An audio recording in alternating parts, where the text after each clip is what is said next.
Alors, c'est gentil là, de nous accorder quelques minutes avant de partir en voyage comme ça. Moi, je pars pas bien en voyage tout de suite pour l'instant. Mon voyage est annulé, mais je pars en vacances normalement. Fait que, voilà. Je pensais peut-être que vous partiez en Gaspésie. Quasiment tout le Québec s'en va en Gaspésie, là. Oui, moi, j'étais supposée aller aux îles de la Madeleine, mais mon conjoint doit subir une petite intervention chirurgicale. Rien de grave, mais ça a l'air que ça va être la semaine prochaine. Fait que ça vient de faire tomber nos plans. Vous, ça va bien? Avez-vous des vacances bientôt? L'autre semaine après. OK. Bon. J'ai entendu ce matin, là, vous étiez aussi de bonne heure avec Maxime Coutier. Alors, vous avez commencé. Oui, c'est drôle. En fait, les demandes pour, je ne sais pas si c'est parce que j'en ai parlé sur les réseaux sociaux hier, mais les demandes ont rentré. Là, donc, oui, j'ai 4 entrevues aujourd'hui sur le sujet. Fait que, voilà. Vous êtes prête? On peut y aller? Oui, certainement. Alors, la députée péquiste de la circonscription de Joliette, Véronique Yvon, avait lancé l'idée de la mise sur pied d'un tribunal spécialisé en matière d'agression sexuelle. L'ancienne ministre de la Justice, Sonia Lebel, avait montré de l'ouverture à cette idée, tout comme le premier ministre Legault l'an dernier.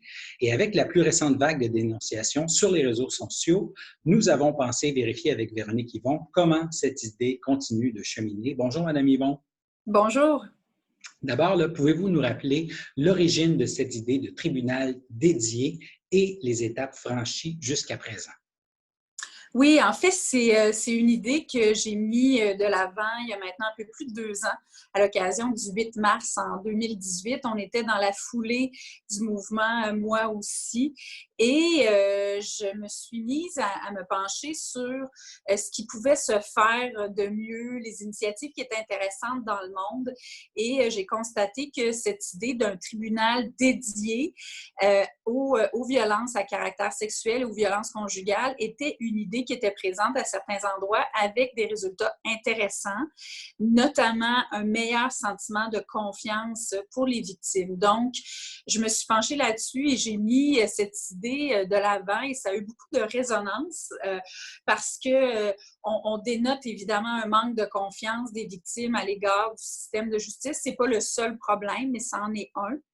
Et je pense que d'envoyer un signal qu'on aurait une chambre dédiée, une instance dédiée pour ce type de violence-là, de crimes-là qui sont très, très spécifiques, notamment parce que c'est généralement la victime qui porte à elle seule toute la preuve. Donc, elle est à la fois la personne la plus traumatisée, la plus impactée des gestes, mais c'est également elle qui doit revivre tout ça et porter toute la preuve devant un éventuel tribunal.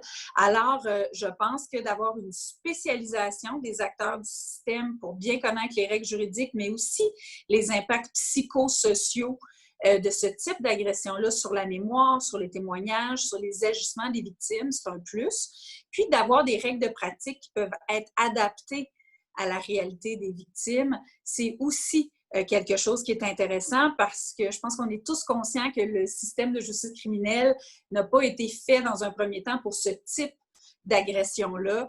On est loin des vols et des fraudes quand on parle de témoignages et de réalités aussi intimes et complexes.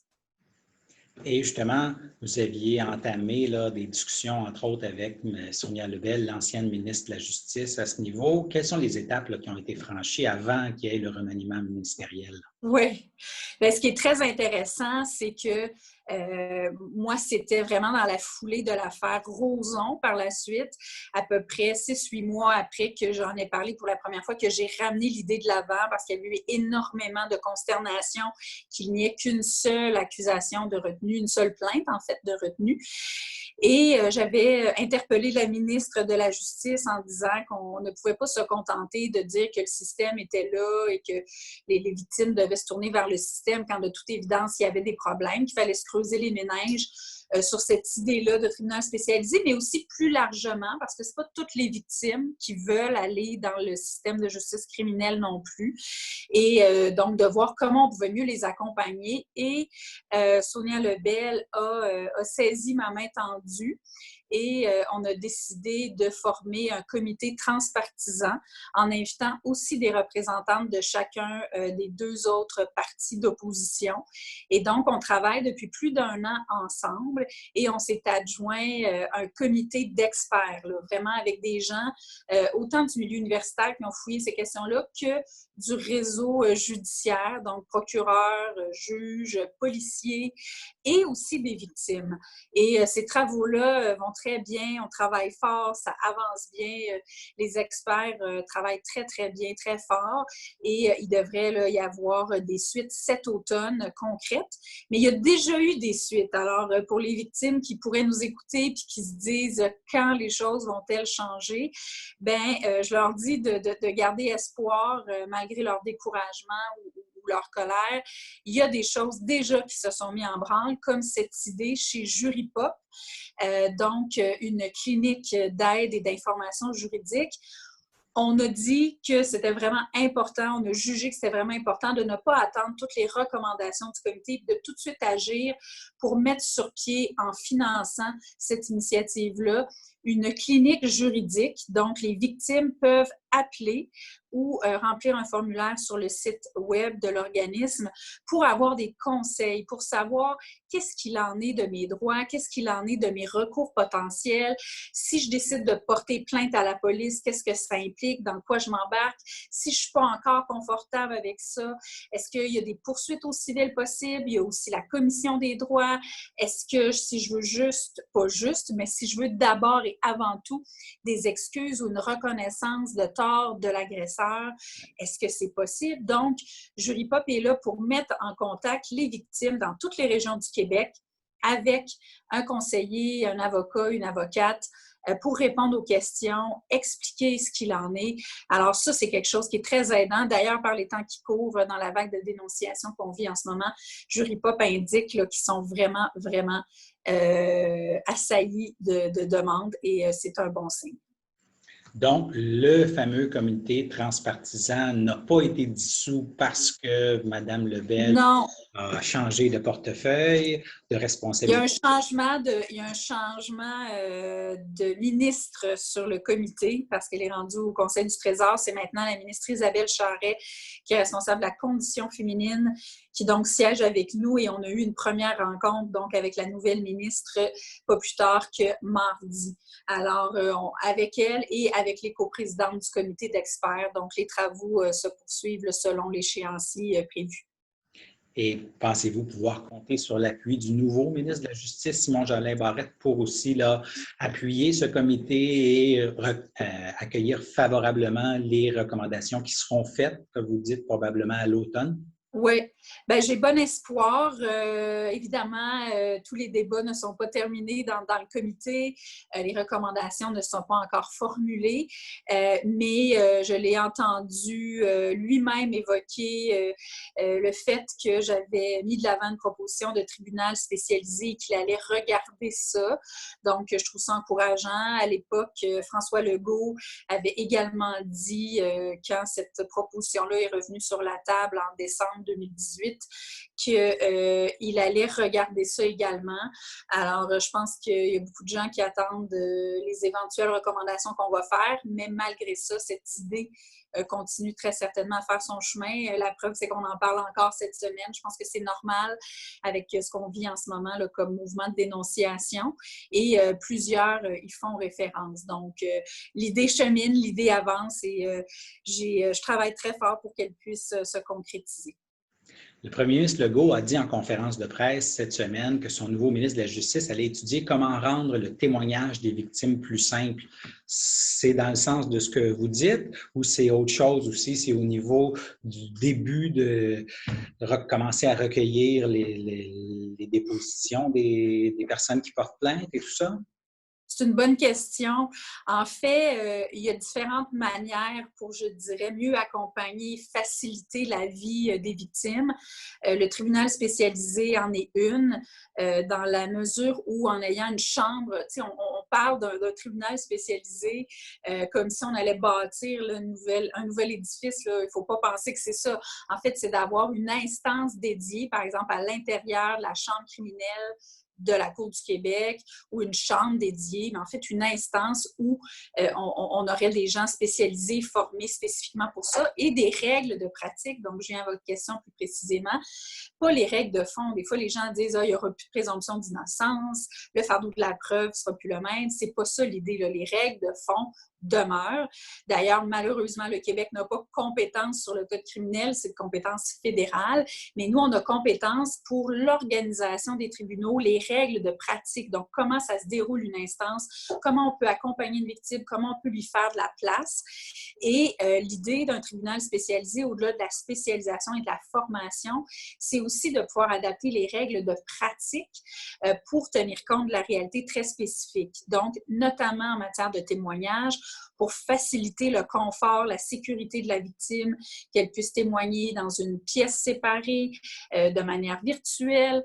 C'est quelque chose qui se fait déjà, mais il faut que la victime le demande. Encore une fois, c'est beaucoup, beaucoup de fardeau sur les épaules de la victime et ce n'est pas courant ou déployé partout au Québec, malheureusement. Des fois, on entend des gens nous parler de Montréal, mais ce qui existe, certaines initiatives à Montréal ne sont pas nécessairement présentes partout au Québec. Donc, c'est important de garder ça à l'esprit, qu'elles puissent être mieux accompagnées aussi par des services psychosociaux, y compris, donc, pendant l'instance, qu'elles puissent avoir un rôle plus actif aussi en matière de sentence. On sait qu'il y a une possibilité que les victimes puissent, par exemple, proposer un témoignage, déposer une lettre en matière de sentence pour dire ce qu'elles ont vécu, au-delà du simple interrogatoire et contre-interrogatoire qui sont très juridiques, qu'elle puisse expliquer ce à quoi elle s'attend et ce qu'elle souhaiterait du système et ce qu'elle a vécu.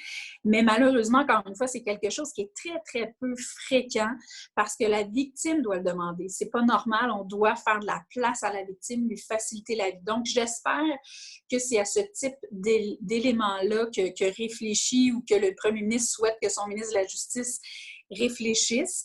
Mais il faut aussi faire de la place, je pense, pour une espèce de guichet unique en amont de tout ça, un peu comme ce qui se fait à Jury-Pop. Jury-Pop, c'est d'un point de vue juridique, mais que ce soit vraiment généralisé pour que lorsqu'une victime commence à se demander ou sur le coup même d'une agression, est-ce que je devrais aller au poste de police, que ça ne soit pas la seule porte d'entrée. Parce que ça peut être très effrayant, très angoissant de dire je vais aller cogner au poste de police, puis qu'est-ce qui va m'attendre par la suite? Est-ce que j'en ai pour des années donc de dédale judiciaire? Comment ça va se passer? Est-ce que je devrais être conseillée avant sur comment je vais faire ma déposition? Donc, tout ce type de questions-là, mais aussi de pouvoir accueillir la victime en lui disant oui, c'est une avenue, mais tu n'es pas obligé non plus. Il y a peut-être d'autres avenues pour toi selon ce que toi, tu recherches. Et d'avoir aussi toutes les ressources psychosociales qui puissent être facilement accessibles pour que la reconstruction psychologique de la victime puisse se faire de pair avec son cheminement juridique aussi.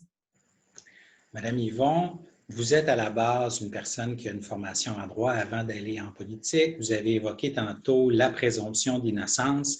Qu'est-ce que le gouvernement devrait faire, selon vous, pour justement bien tenir compte de la présomption d'innocence, tout en invitant les victimes à ne pas garder le silence devant des gestes inacceptables?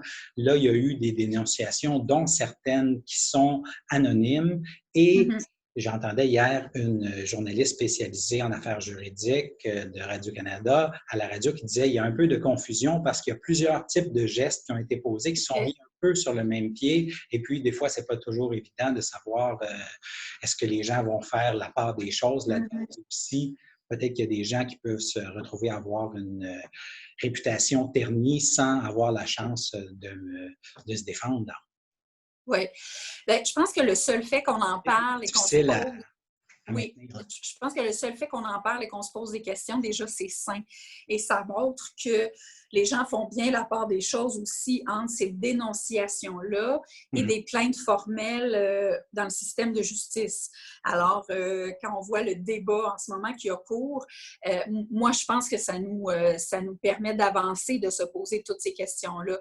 Je pense que, bien sûr, la grande majorité des gens vont convenir que c'est pas l'idéal, y compris les victimes vont convenir que c'est pas l'idéal, mais il faut noter ce que ça fait ressortir, c'est-à-dire beaucoup un sentiment d'impuissance, un ras-le-bol.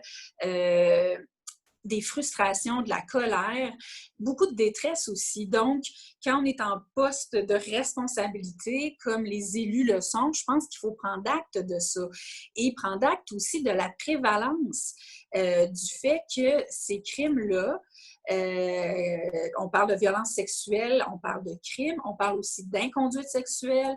Donc, il y a tout un spectre, c'est vrai, mais il y a une portion qui relève, qui est vraiment des crimes, donc sanctionnables par le Code criminel et nos tribunaux. Puis il y a beaucoup aussi de harcèlement en milieu de travail, qui appellent des mesures aussi en milieu de travail. Il y a des dommages qui sont causés. Donc, il faut prendre acte, comme j'entendais là, certains juristes le rappeler cette semaine, que c'est un des rares crimes qui n'est pas en diminution dans la société. Et malgré les 2 précédentes vagues et la conscientisation, et on pense qu'on fait plus d'éducation, puis à quel point on a parlé de l'importance du consentement et tout ça, on voit que ça continue à être très prévalent, à être très présent, pour ne pas dire omniprésent. Donc, il faut transformer, je pense, toute cette indignation, cette colère, ce ras-le-bol-là en des actions et en des changements profonds et concrets. En tout cas, moi, je me sens habitée d'une très grande responsabilité à cet égard-là parce qu'il y a beaucoup de détresse, de dommages, de traumatismes qui sont vécus. Puis on doit trouver des moyens de faire reculer ce fléau-là véritablement. Alors, encore beaucoup, beaucoup de travail à faire. Merci d'avoir pris le temps de nous en parler. D'autres choses que vous voulez ajouter en terminant? Non, je pense que c'est complet. Puis, j'invite toutes les victimes qui peuvent être bouleversées par ce qui se passe en ce moment, qui ont des questionnements en ce moment, à soit contacter, il y a une ligne 1-800 agression sexuelle, de contacter un CALAC pour du soutien psychosocial ou, bien sûr, si on se pose des questions sur nos recours juridiques, nos droits, comment on peut se débrouiller dans tout ce système-là, de contacter Juripop qui peut vraiment être d'une grande aide et tout ça est gratuit et confidentiel. Merci beaucoup, Mme Yvon. Au plaisir de vous parler. Merci de votre intérêt. Au revoir. Excellent.